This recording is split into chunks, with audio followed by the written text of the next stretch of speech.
জাকাত যদি আমরা ঠিকমতো দিই, তাহলে এই ইউনিয়নে হোক, এই সমাজে হোক, এই পুলিশ, এই সারা থানায় কি অভাবী থাকবে? বলে থাকবে না? বলো।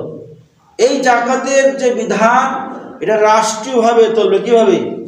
রাষ্ট্রীয়ভাবে তুলবে, কর্মচারীর মাধ্যমে তুলে, ওই রাষ্ট্রীয়ভাবে তুলে ওই টাকাটা তারা লিস্ট করবে যে এই সমাজের মধ্যে কয়জন অভাবী আছে, কয়জন বেকার আছে, ওই টাকাগুলো সুন্দরভাবে বন্টন করে দেবে।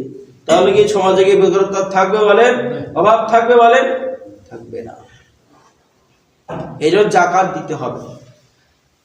যাদের জাকাত ফরজ হয়ে গেছে তারা যেন জাকাতটা দিই। সামনে আমরা অনেকে রমজান মাসে দিয়ে থাকি, তাই না? বলেন সামনে রমজান, আল্লাহ যদি আমাদের হায়াত রাখে, তাদের হায়াত থাকবে, তারা রমজান পাবে। আর যাদের রমজানের হায়াত থাকবে না, তারা বিদায় নিয়ে চলে যাবে।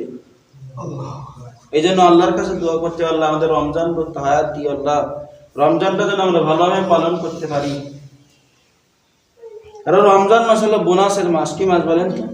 বোনাসের মাস। বোনাসটা তুলে ধরে নিতে হবে। আর যদি সামনে রমজান না পায়, অনেকে রমজানের আগেও মারা যায়, তাই না? বলে অনেকে যায়। এই জন্য আমরা রমজানের জন্য প্রস্তুতি নেব এবং জাকাতটা দেওয়া সঠিকভাবে। এবং 5 নম্বর মুমিনের যে গুণাগুণ, ওয়াল্লাযীনা হুম লিআসওয়াতিহিম হাফিজুন।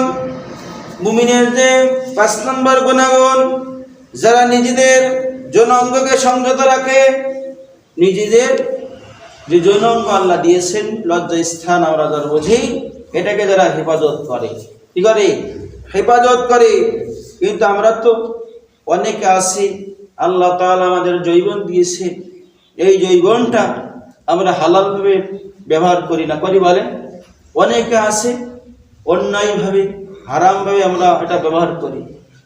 যারা হারামে লিপ্ত আছেন, তারা আজ থেকে তওবা করে ফিরে আসেন, আল্লাহর কাছে ক্ষমা চেয়ে নেন, আল্লাহ তাআলা হয়তো ক্ষমা করে দেবে। দেবে না? বলেন ওই পথে আর যাবো না, যে তওবা করতে আল্লাহ আমি এই গুনাহ জীবনে করবো না, ফিরে আমি আর যাবো না ওই পথে, আল্লাহ আমি ফিরে আসলাম আজ থেকে। এই জন্য নিজের লজ্জা স্থানকে হেফাজত করতে হবে।